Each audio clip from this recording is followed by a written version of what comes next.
இயேசு கிறிஸ்து இருக்கிறார். மத்தேயு 10:26 அவர்களுக்கு பயப்படாதிருங்கள், வெளியாக்கப்படாத மறைபொருளும் இல்லை, அறியப்படாத ரகசியமும் இல்லை அப்படின்னு ஆண்டவராக இயேசு கிறிஸ்து உங்ககிட்ட தான் சொல்கிறாரு. நீ எதை குறிச்சும் கவலைப்படாத, உனக்கு எதிராக உன் மீது பொய்ப்பட்டம் கட்டுகிறவர்களிடத்தில் பயப்படவே செய்யாத.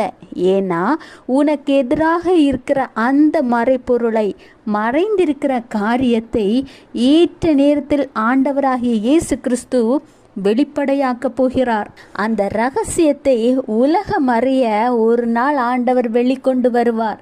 அன்றைக்கு உன்னை குறை கூறினவர்கள் அத்தனை பேரும் அவர்களுடைய தவறுகளை உணர்வடைந்து உன்னிடம் வருவார்கள்.